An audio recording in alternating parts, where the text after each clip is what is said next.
இன்றைய திருப்பலி வாசகங்கள். பாஸ்கா என்கிழமை, சனி, பெருவிழா. முதல் வாசகம். நாங்கள் கண்டதையும் கேட்டதையும் எடுத்துரைக்காமல் இருக்க எங்களால் முடியாது. திருத்தூதர் பணிகள் நூலிலிருந்து வாசகம். அதிகாரம் 4, இறை வார்த்தைகள் 13 முதல் 21 முடிய. அந்நாள்களில் பேதுருவும் யோவானும் கல்வி அறிவு அற்றவர்கள் என்பதை தலைமை சங்கத்தார் அறிந்திருந்ததால் அவர்களது துணிவை கண்டு வியப்படைந்தனர். அவர்கள் இயேசுவோடு இருந்தவர்கள் என்பதையும் உணர்ந்து கொண்டனர். நலம் பெற்ற மனிதர் அவர்களோடு நிற்பதை கண்டதால் அவர்களால் ஒன்று மறுத்து பேச முடியவில்லை. எனவே அவர்கள் பேதுருவையும் யோவானையும் சங்கத்தை விட்டு வெளியேறும்படி ஆணையிட்டு பின்பு தங்களுக்குள் இது குறித்து கலந்து பேசினார்கள். நாம் இந்த மனிதர்களை என்ன செய்யலாம்? ஏனெனில் குறிப்பிடத்தக்க ஓர் அரும் அடையாளத்தை இவர்கள் செய்துள்ளார்கள். இது எருசலேமில் வாழும் அனைவருக்கும் தெரியும்.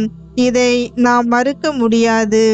ஆகவே இச்செய்தி மேலும் மக்களிடையே பரவாமல் இருக்குமாறு இந்த இயேசுவை குறித்து யாரிடமும் பேசக்கூடாதென நாம் இவர்களை அச்சுறுத்தி வைப்போம் என்று கூறினார்கள். அதன் பின்பு தலைமை சங்கத்தார் அவர்களை அழைத்து இயேசுவை பற்றி எதுவும் பேசவோ கற்பிக்கவோ கூடாது என்று கண்டிப்பாக கட்டளையிட்டனர். அதற்கு பேதுருவும் யோவானும் மறுமொழியாக, உங்களுக்கு செவி சாய்ப்பதா கடவுளுக்கு செவி சாய்ப்பதா? இதில் கடவுள் பார்வையில் எது முறையானது என நீங்களே தீர்மானித்து கொள்ளுங்கள். என்ன ஆனாலும் நாங்கள் கண்டதையும் கேட்டதையும் எடுத்துரைக்காமல் இருக்க எங்களால் முடியாது என்றனர். அவர்களை தண்டிப்பதற்கு வேறு வழி கண்டுபிடிக்க முடியாததாலும் மக்களுக்கு அஞ்சியதாலும் தலைமை சங்கத்தார் அவர்களை மீண்டும் அச்சுறுத்தி விடுதலை செய்தனர். ஆண்டவரின் அருள்வாக்கு. இறைவனுக்கு நன்றி. பதிலுரை பாடல். திருப்பாடல் 118. வசனங்கள் 1, 14, 15, 16, 18, 19 மற்றும் 21. பல்லவி. ஆண்டவரே, என் மன்றாட்டை நீர் கேட்டதால் நான் நன்றி செலுத்துகின்றேன்.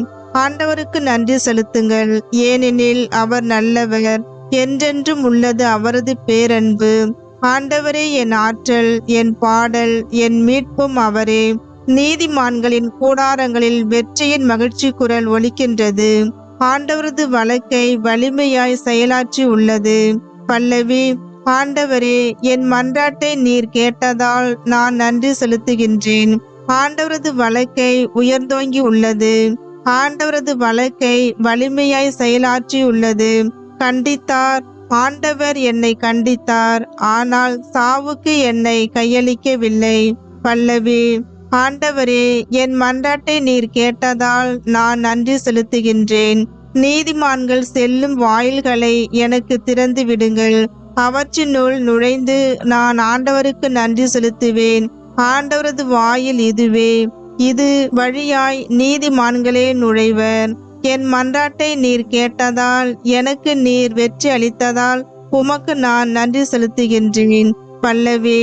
ஆண்டவரே, என் மன்றாட்டை நீர் கேட்டதால் நான் நன்றி செலுத்துகின்றேன். நற்செய்திக்கு முன் வாழ்த்தொலி. அல்லேலூயா, அல்லேலூயா. ஆண்டவர் தோற்றுவித்த வெற்றியின் நாள் இதுவே. இன்று அக்களிப்போம், அகமகிழ்வோம். அல்லேலூயா, அல்லேலூயா. நற்செய்தி வாசகம். உலகெங்கும் சென்று நற்செய்தியை பறைசாற்றுங்கள். மார்க்கு எழுதிய தூய நற்செய்தியிலிருந்து வாசகம். அதிகாரம் 16, இறை வார்த்தைகள் 9 முதல் 15 முடிய. வாரத்தின் முதல் நாள் காலையில் இயேசு உயிர்த்தெழுந்த பின்பு அவர் முதலில் மகதலா மரியாவுக்கு தோன்றினார். அவரிடம் இருந்துதான் அவர் 7 பேய்களை ஓட்டியிருந்தார். மரியா புறப்பட்டு சென்று இயேசுவோடு இருந்தவர்களிடம் இதை அறிவித்தார். அவர்கள் துயருற்று அழுது கொண்டிருந்தார்கள். அவர் உயிரோடு இருக்கிறார் என்றும் மரியா அவரை கண்டார் என்றும் கேட்டபோது அவர்கள் நம்பவில்லை.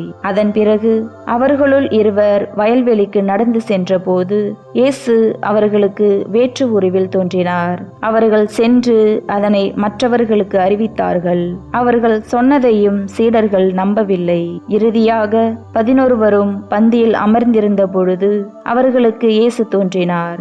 உயிருடன் உயிருடன் எழுப்பப்பட்ட தம்மை கண்டவர்கள் சொன்னதையும் நம்பாமல் அவர்கள் கடின உள்ளத்தோடு இருந்தமையால் அவர் அவர்களுடைய நம்பிக்கையின்மையை கண்டித்தார். இயேசு அவர்களை நோக்கி, உலகெங்கும் சென்று படைப்பிற்கெல்லாம் நற்செய்தியை பறைசாற்றுங்கள் என்றுரைத்தார். ஆண்டவரின் அருள்வாக்கு. கிறிஸ்துவே உமக்கு புகழ்.